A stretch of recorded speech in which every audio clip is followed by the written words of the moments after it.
Allez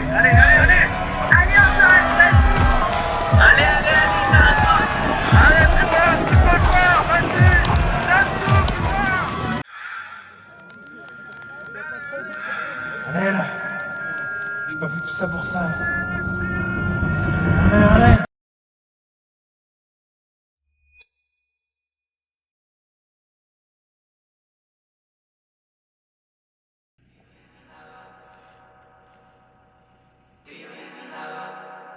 Tu sais, la vie, c'est un miracle. Il n'y a qu'une seule façon de la vivre. Il faut vivre à fond, chaque seconde. La seule philosophie de vie possible, c'est une vie intense chaque seconde. Se sentir vivant. Parce que jamais tu me verras me plaindre. Jamais.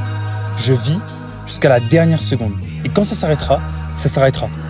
Mais je peux te dire une chose, j'en aurais bien profité de la vie. Je frappe à la porte, celle du paradis, mais c'est le diable qui répond. Et qui ensemble, je suis venu par derrière pour reprendre les dents. Un homme arabe, viens me faire la gomme, derrière la gueule, je prends beaucoup de moyens, mais plus aucun talent. Y'a ton image qui vend, ça bibi des top lines. Y'a des gros rappeurs, je le sais, faites pas semblant. Toujours la gueule, Bon les gars. Ouais, on a tout. On a tous déjà vu ce pingouin. Il est devenu viral plus que n'importe qui sur tous les réseaux sociaux. Alors que son groupe avance dans la même direction, lui, il s'arrête, il se retourne et part seul vers les montagnes. Là où il n'y a pas forcément de nourriture, de sécurité, ni de certitude, ce pingouin, il n'a aucune raison logique de faire ça. Et pourtant, on s'est tous reconnus en lui. Cette envie de faire autrement, d'aller là où personne ne va, de vivre quelque chose de plus grand, même si ça fait peur, même si ça fait pas forcément sens pour les autres. Monsieur Nietzsche disait « I know of no better life purpose than to perish in attempting the great and impossible ». Je ne connais pas de meilleur but dans la vie que de se consumer en tentant l'impossible. Et la réalité, c'est qu'on est tous ce pingouin. Et beaucoup passent leur vie à l'oublier, à se ranger, à rentrer dans des cases, à rester dans l'enclos. Et je l'ai fait moi aussi. Et j'en parlais d'ailleurs dans ma dernière vidéo YouTube.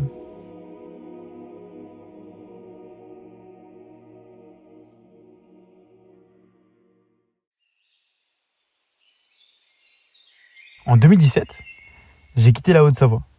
J'avais 17 ans. Je pensais qu'ailleurs, il y allait avoir plus d'opportunités, plus de réussite, plus de bonheur. Et donc, je suis parti faire mes études. J'ai vécu à l'étranger, j'ai voyagé. Je suis rentré un peu dans la vie active. Mais je croyais sincèrement que c'était la bonne direction pour moi. Mais c'était faux. Avec le temps, j'ai senti un manque. Et plus je me découvrais, plus je grandissais. Et plus je comprenais que non, il y avait quelque chose qui clochait en fait. Puis j'ai commencé à m'intéresser à quelques sujets précis. À en devenir passionné, puis amoureux, puis devenir obsédé. Et ces sujets-là, ce sont les sports d'endurance, la nature et l'exploration. Et à un moment, pour moi, c'est devenu totalement évident. En 2025, il était temps de rentrer, de revenir là où tout avait commencé, dans mes montagnes, en Haute-Savoie. Et ce qui est fou, c'est que ces montagnes, c'est aussi celles où je me suis blessé à l'époque. Juste avant de partir, en 2016-2017, je me suis fracturé la clavicule dans les stations de ski des Jets, en Haute-Savoie. Donc ces montagnes, elles ont été à la fois le lieu de ma chute, mais aussi le point de mon départ. Et aujourd'hui, j'y reviens autrement. Cette vidéo, c'est mon retour en Haute-Savoie, mon retour aux sources. Et forcément, pour renouer ce lien qui était auparavant très puissant, j'ai choisi de faire les choses pas qu'à moitié. Avec une course de nuit, une compétition dans la neige sur un terrain exigeant, instable, difficile, exactement quelque chose qui est représentatif de mon parcours. Et cette compétition-là, ce trail, c'est une manière de dire « je suis de retour » et que je n'ai jamais été fait simplement pour exister, mais plutôt pour vivre, pour vraiment vivre. Alors, j'ai le plaisir de vous présenter le Trail des Jets, une compétition trail de nuit à 1200 mètres d'altitude sur la neige en station de ski. Et rien que ça change tout. 2 formats sont proposés, un 10 km avec 400 mètres de dénivelé positif et un 20 km avec 700 mètres de dénivelé positif sous -2 jusqu'à -5 degrés. Mais la vraie particularité, elle n'est pas là. Ici, on court sur la neige et sur la neige, tu maîtrises absolument pas la météo, la qualité du terrain. Une neige fraîche la veille, ça peut transformer toute la course en véritable enfer. Alors qu'une neige dure et tassée, au contraire, ça peut rendre le terrain très roulant. Impossible de prévoir, impossible de calculer parfaitement. Dans tous les cas, je vais devoir m'adapter. Le format, il est simple, une boucle. Dès le départ, on attaque fort, très fort, 400 mètres de dénivelé positif, quasiment d'un coup. Pas de mise en route, pas de faux plat pour se chauffer, tu prends la bosse direct. Et à la fin de cette première boucle, il y a un choix, un vrai choix. Soit tu continues pour repartir sur un second tour et basculer sur le 20 km, soit tu descends et tu termines ton 10 km. Et ce choix-là, ce qui est magique, c'est que tu le fais pendant la course, avec les jambes et avec la tête. Le départ est commun, 700 personnes qui sont sur la ligne de départ, dont 414 pour le 10 km. Ça part vite, très vite, comme toujours. Mais attention, ici, partir trop vite, c'est signer son explosion assurée. Neige, montée, nuit, le combo, il est brutal. De mon côté, j'ai choisi le 10 km avec 400 D+, des semaines à l'avance. Pas pour la facilité, mais pour travailler la vitesse. J'avais envie de me challenger sur une distance courte, explosive, sans droit à l'erreur. Cette course, elle avait aussi une autre dimension. J'avais partagé ce trail avec la communauté Born for More et presque une quinzaine de personnes ont répondu présent. Des membres de la communauté, des athlètes que j'accompagne, des gens venus vivre exactement ça, quelque chose de fort. D'ailleurs, il y a 2 athlètes en particulier qui seront avec moi, Alexandre qui s'est engagé sur le 10 km et Sébastien sur le 20. Donc ce jour-là, j'ai un double rôle. Performer pour moi et être présent pour eux, les accompagner, les soutenir et partager ce moment. Donc cette course, c'est pas simplement un dossard, c'est un symbole, une aventure partagée et surtout mon retour en montagne.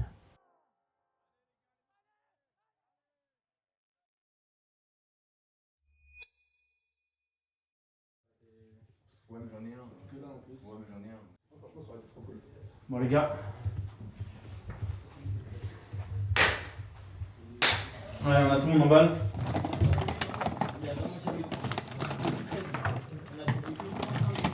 Et ce qui rend cette compétition encore plus unique, c'est que cette compétition aura lieu sur la station de ski, à l'exact endroit où je me suis cassé la clavicule en 2017, juste avant de quitter nos belles montagnes pour la ville. Donc, forcément, juste d'en parler, j'en ai les frissons. T'as combien de gel, Alex?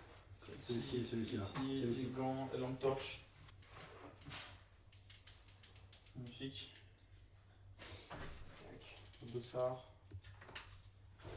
Bon les gars, c'est quoi l'objectif ce soir? Trail DG, hein. 10 km, pour ma part 400 D+, ça va être pas mal. Une belle bosse qui m'attend, il va falloir bien relancer. Comparé au lot où là ça devait monter des descentes, là c'est 300 D+ d'un coup au début, et après du kiff. Avec les 100 en bas. Sur la neige, beaucoup de neige. Sur la neige aussi, c'est ça qu'il faut préciser, j'ai jamais couru sur la neige. Et toi Seb, quel format du coup? Moi, presque 19, 700 D+, donc en fait je fais 2 boucles. Pour Alex, on fait 2. Et écoute, ouais, bah pareil, hein, la neige, hein, jamais, donc excité à la fois et en même temps un peu. Il va falloir être bon dans les relances. Je sais pas vers où tu vas, donc. Mais en vrai, ouais, il va falloir être bon dans les relances, mais bon, on s'est préparé pour ça, donc ça va. Rekiff de nuit là, ça va, il va y avoir une ambiance de fou. nuit, là, ça va être De génial. nuit en plus aussi, là, ça va être... Dans la neige, là, ça va être vraiment un banger. Qu'est-ce que vous apprenez le plus chacun d'entre vous? Un truc que vous apprenez vraiment par rapport à cette course, un truc qui vous fait peur un peu quand même? Je pense que c'est, vu que j'ai jamais couru sur la neige, c'est comment je vais réagir, tu vois, parce que les 10 km facile, on s'entraîne pour ça, les 400 D+, tranquille, la bosse, faudra juste avoir une meilleure gestion, mais je pense que c'est la neige, si elle est molle, si elle est dure, il y a plein de paramètres que je ne peux pas prendre en compte puisque j'ai jamais vu ça, donc c'est un peu ça finalement, mais tranquille. Moi c'est pareil en fait, le truc c'est que la neige, ce qui est bien c'est qu'on a pas eu de neige hier et aujourd'hui, donc la neige devrait être quand même assez dure. Mais après moi le plus c'est pas dans les montées, parce que voilà ça reste une montée, surtout dans les descentes quoi, genre glisser, machin, plutôt gérer la descente qui est déjà compliquée à gérer dans des gros dénivelés. Donc là avec la neige ouais c'est plutôt le truc un peu où vraiment je vais me concentrer, je vais être alerte sur la première boucle. En fait mon test c'est vraiment la première boucle, et une fois que j'aurai fait la première boucle, après le deuxième je pourrai enchaîner parce que je connaîtrai le terrain et du coup je serai là où il faut faire attention. Voilà. Magnifique. Et forcément, j'ai la chance de vivre cette expérience avec mon père. Avec lui, on en a pris des dossards. Semi-marathon de Colmar, Spartan de Carcassonne, Trail des Avens, Trail des Passerelles du Montenard, Marathon du Loch Ness, Lyon Urban Trail et aujourd'hui, le Trail des Jets.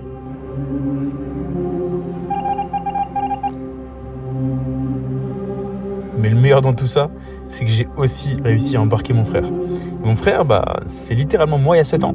Jamais couru de sa vie, pas envie spécialement de s'entraîner dans ce sport, mais assez fou pour prendre un dossard quand je lui propose ou je lui oblige. Mon père fera le 20 km et mon frère, en vérité, il sait pas trop. Le 10 probablement, car le 20 lui paraît impossible. Son maximum c'est 10 km, donc bon, 20 km et 700 D+, c'est un peu trop. Ou pas, on verra.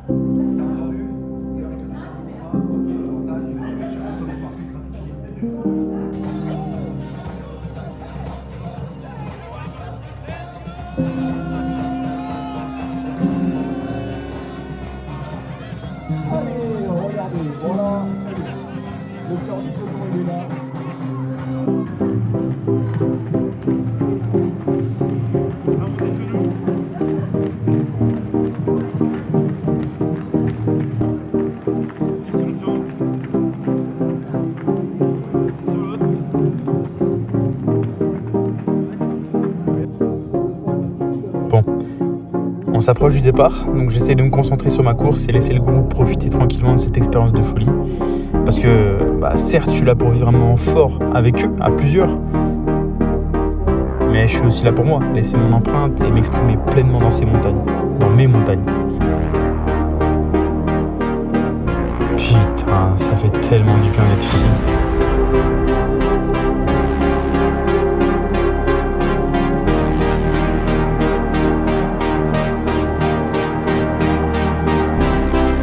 J'ai des frissons, je sens que l'adrénaline monte. Qu'est-ce que j'aime ça, bordel.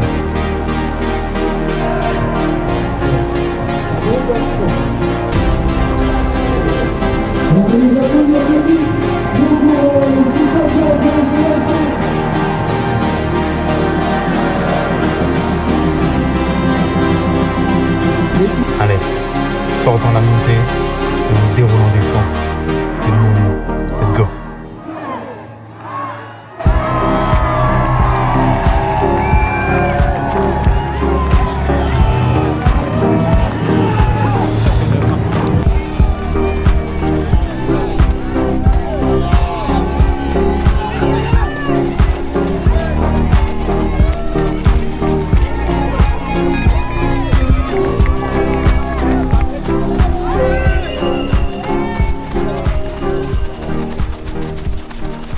Dans une compétition de trail classique, on dit souvent que la descente, ça fait vraiment la différence. C'est là que les écarts se creusent. On voit souvent dans les grandes courses, l'UTMB, ce genre de choses, Kylian Jornet, Mathieu Blanchard, des grands noms, qui lâchent tout en descente et c'est là où tout se joue. Mais sur la neige, c'est littéralement l'inverse. La vraie différence, elle se fait dans la montée. Dès le début, c'est là qu'il faut être fort. Pas trop, pour pas exploser forcément, mais suffisamment pour créer l'écart pendant que les autres commencent déjà à douter. Donc ma stratégie, elle va être très claire. Être solide dans la montée, imposer un rythme soutenu, puis ensuite rester lucide en descente, dérouler tranquillement, maintenir, contrôler et ne rien lâcher.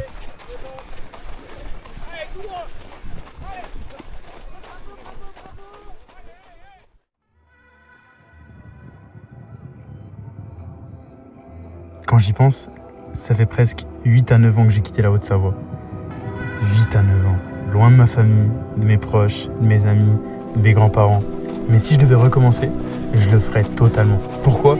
Parce que quitter mon confort et quitter mon environnement, ça a été la meilleure décision que j'ai faite. Aller voir ailleurs, explorer le monde, explorer l'extérieur pour mieux comprendre ce qui se passe aussi à l'intérieur. Parce que c'est ça l'exploration. C'est pas seulement voir de beaux endroits, mais c'est aussi se transformer, se découvrir dans tous les aspects, comprendre qui je suis, ce que je veux faire, mes forces, mes faiblesses, ce que j'ai envie de créer, ce que j'ai envie de laisser derrière moi. Et j'aurais jamais pu être la personne que je suis aujourd'hui sans cette période où j'ai décidé de quitter mon environnement en fait. Sans l'étranger, sans les voyages, avec plus de 30 pays que j'ai découverts, 2 ans habité en Suède, j'aurais pas pu devenir qui je suis aujourd'hui. Mais justement, aujourd'hui, le retour il est nécessaire. Je dirais même qu'il est vital. J'ai besoin de cette proximité, déjà avec les montagnes, avec la nature pour mon côté perso et pro, mais aussi avec ma famille, mes amis, ma communauté. Je ressens vraiment ce besoin au fond de moi, cette vibration à l'idée de rentrer et d'être à nouveau pleinement aligné avec ce que je veux. Donc ce trail, c'est pas juste une course, c'est pas juste une compétition, c'est pas juste 10 km et 400 de dénivelé positif. C'est la fin d'un cycle et le début d'un nouveau.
À ce moment-là, il y a une athlète qui me dépasse. Elle, c'est Mathilde Coulon. C'est une athlète Salomon, une référence. Elle est dans le top 100 des meilleures femmes traileuses en France. C'est impressionnant. Et au moment où elle me dépasse, elle me lâche un mot. Allez. Sur le coup, ça me touche totalement l'ego, forcément. Mais presque instantanément, ça devient autre chose, ça devient un déclic. Parce que je me dis, je vais pas la laisser partir comme ça, c'est pas possible. Et à partir de là, on va se battre, inconsciemment, ensemble. Pendant plus de 30 minutes, on se tient, on s'observe, on s'encourage, on se parle, on se lance des attaques. Et c'était pas vraiment une bataille en fait. C'était une forme d'entraide, parce qu'elle me tirait vers le haut, et moi je m'accrochais et je la tirais aussi vers le haut. Mais c'est ça aussi le trail en fait, des rencontres inattendues en plein milieu d'une compétition. Et c'est qu'après la course que j'ai compris quelque chose qui m'a bouleversé, c'est que Mathilde, elle faisait pas du tout le 10 km. Elle est repartie pour un second tour pour faire le 20 km. Et elle terminera première féminine avec un temps exceptionnel. Et donc à ce moment-là de la compétition, je le savais pas du tout. C'est pour ça que je me suis battu à fond, qu'elle m'a poussé vers l'avant, jusqu'à la dépasser à la fin, en pensant arriver avant elle, sauf qu'elle retournait pour une boucle.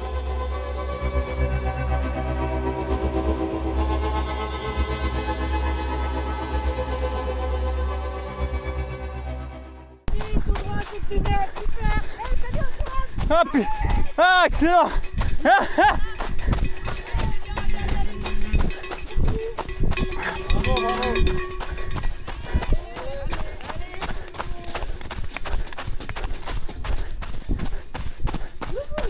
On est bien.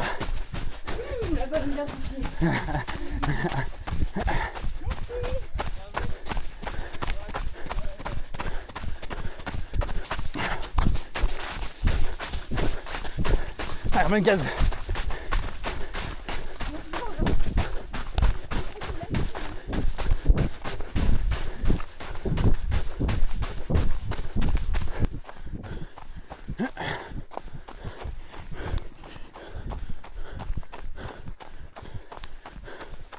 Cette personne sur la gauche, je le reconnais. C'est Abel. Abel, c'est un photographe qui m'a envoyé un message et qui m'a dit « Antoine, je viendrai te voir pendant la course ». On se connaissait pas du tout et pourtant il était motivé à l'idée de me voir et prendre quelques photos. C'était impressionnant. Et à ce moment-là, il m'a pas du tout vu. Moi si. Donc je l'appelle, il se retourne et sans réfléchir, il se met à courir avec moi. Il va me suivre pendant plusieurs minutes, prendre des photos, courir sur la neige, s'adapter au rythme et on échange quelques mots, ça rigole et surtout, ça me donne une énergie de folie. Merci. Tout au long du parcours, j'ai croisé des gens que je connaissais. J'ai pu partager un mot, un regard, un sourire. Et ce chapeau, il est vraiment symbolique. Parce que c'est comme ça que les gens m'ont repéré. Ils créent un lien, même en plein milieu d'une course et en plein milieu de l'effort. Je suis heureux. Là, t'as la patate, hein? Oh putain. Pas mal ça là.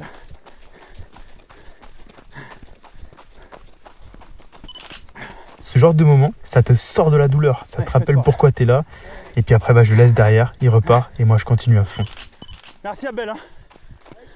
On se voit tout à l'heure, t'es un boss.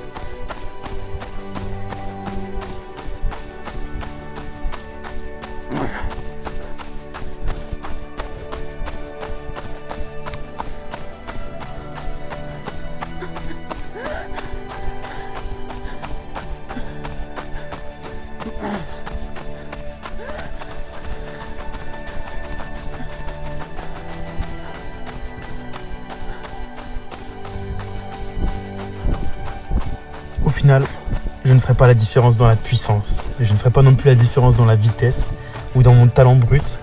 Ma différence à moi, elle se fera dans l'endurance. L'endurance, c'est un mot simple, presque banal, et pourtant, c'est la vie en elle-même. Endurer, c'est la capacité à supporter un effort sur la durée. Supporter une douleur, supporter un doute, supporter un moment difficile, sans fuir. Et c'est là que je suis fort. C'est là que je puise mon énergie pour faire ma différence. Et je le sais, dans la montée, il y avait forcément des gens plus rapides que moi, des gens plus explosifs, plus puissants. Mais moi, j'abandonne pas, je m'arrête pas, je casse pas mon rythme. Je continue jusqu'au dernier instant. Peu importe la neige, peu importe la douleur, peu importe ce que me dit mon mental, ma force, c'est d'endurer, continuer, même quand ça va mal, même quand j'ai plus envie. Et c'est là que je dois faire la différence. Et d'ailleurs, l'endurance, c'est pas juste dans le sport. C'est la capacité aussi à construire une relation sur le long terme, à garder des amitiés malgré le temps, à se relever après chaque échec, chaque erreur, chaque chute, chaque fin. Persévérer quand rien ne fonctionne, quand les poumons brûlent, quand les jambes tremblent, quand le cerveau cherche un échappatoire et que malgré tout, tu continues. Au final, c'est ça qui sépare une personne ordinaire à une personne qui est inarrêtable. Quand les autres tombent, nous, on continue. Et je pense sincèrement que certaines personnes sont nées pour se battre. Elles sont pas nées pour être les plus fortes, elles sont pas nées pour être les plus rapides. Mais l'univers a décidé qu'elles continueraient quoi qu'il arrive. Qu'elles se battraient jusqu'à la dernière seconde. Et l'une de ces personnes, c'est moi.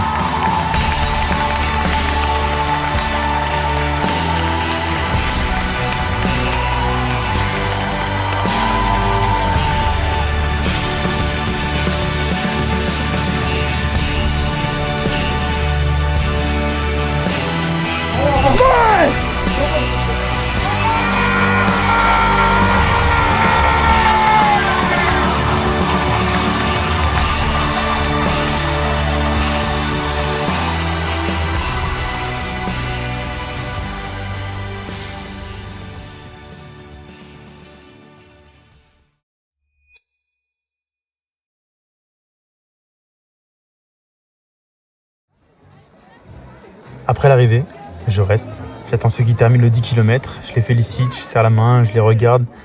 La communauté est là, ça me fait vraiment plaisir de pouvoir voir tout le monde accomplir leurs objectifs et de vivre quelque chose de fort. Mais il y a un truc qui cloche, mon frère n'est pas là. Les minutes passent et il n'arrive toujours pas. Donc je commence à m'inquiéter, forcément. Puis des messages arrivent, des vocaux. La voix est lourde, les jambes aussi. Mais bon, je me dis que mon frère, c'est compliqué pour lui. Mais il y a un truc qui va tout changer. C'est quand un membre de la communauté, Laurent, va arriver. Et il nous dit qu'il était avec lui pendant les 5 dernières minutes et qu'il hésitait encore entre s'arrêter aux 10 km ou repartir aux 20 km. Et du coup, on regarde le live et là on comprend, il est reparti. Julien a choisi de faire le 20 km. Mon frère a choisi de faire le 20 km. Personne ne comprend. La famille, les proches, moi le premier, la communauté. Parce que Julien, mais c'est pas forcément quelqu'un qui choisit la difficulté. Et pourtant, cette fois, il l'a fait. Les audios continuent. Il nous dit pourquoi il a pris cette décision. Il nous dit que tout le monde lui avait dit qu'il n'arriverait pas, que c'était une mauvaise idée et qu'il ferait mieux d'arrêter. Et qu'il aurait dans tous les cas abandonné s'il choisissait le 20 km. Et à ce moment-là, il y a quelque chose qui a totalement basculé en fait. Il a décidé de pas du tout être défini par ce que les autres disaient, mais par ce qu'il ressent lui et pour ce qu'il a au fond de lui. Et il a voulu se prouver qu'il en était vraiment capable. Cette envie-là, je la connais forcément. C'est la même qui m'a fait commencer le sport, c'est la même qui m'a fait commencer l'aventure et qui me traverse tous les jours. Celle qui te dit « Non, je suis pas ce qu'on me dit de moi, je suis ce que je décide de devenir ». On va donc se positionner bien avant l'arrivée, histoire de pouvoir l'encourager pour la fin. Et là, ça y est, il arrive. Et pour lui, c'est pas qu'une arrivée, c'est une voie intérieure. Ce jour-là, Julien, il s'est choisi lui-même. Mon père était là aussi, encore une fois, on partage ça ensemble. Le sport, l'effort, les émotions vraies. La communauté est là, les visages, les sourires, les regards fatigués, mais fiers. Julien est en train de réaliser quelque chose qu'il n'aurait jamais pensé réaliser. 20 km, 700 D+, il n'avait jamais fait plus de 10 km. Et il passe la ligne d'arrivée. Et là, une explosion d'émotions.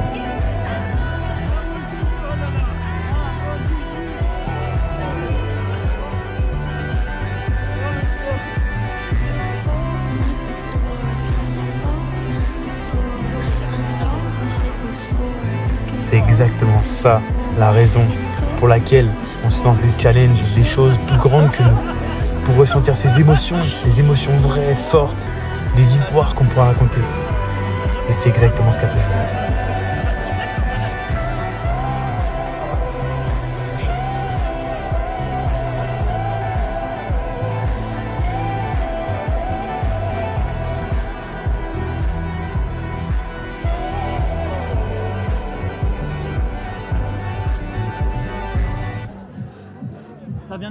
Ce soir-là, 2 athlètes que j'accompagne ont aussi écrit leur histoire. Alexandre, qui s'était engagé sur le 10 km avec 400 de dénivelé positif, il a fait une prouesse. On avait planifié 2 objectifs avec lui dans sa préparation. 1h15 pour l'objectif réaliste et 1h05 pour l'objectif optimiste. Et il a terminé en 1h05. Et surtout, 2e de sa catégorie espoir. Il a fait un podium. Alexandre, avec qui j'ai commencé avec lui, il n'avait jamais couru 1 an auparavant. En 1 an, il fait son premier podium. Et quand on sait ça, c'est énorme. Mais ça, c'est grâce à je m'attendais pas à ça, c'est impressionnant. J'ai vu la fierté dans ses yeux, je l'ai vu courir, je l'ai vu sourire, je l'ai vu pleurer, je l'ai vu crier. Et franchement, c'est ma plus grande fierté. Sébastien, lui, il était parti pour le 20 km. Forcément, le 20 km était très très exigeant. La neige était compliquée, le terrain était très dur.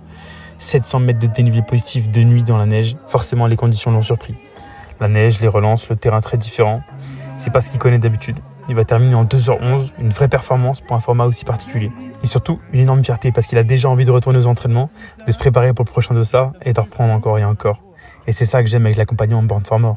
C'est que c'est pas juste des plans d'entraînement, c'est pas juste de la performance, c'est une aventure en fait qu'on partage, une collaboration. On évolue ensemble, il y a des hauts, il y a des bas, mais surtout, on crée des histoires. Des histoires qui restent, des histoires qu'on racontera plus tard à nos proches, à nos familles, à nos enfants. Et ça, c'est bien plus qu'un simple chrono.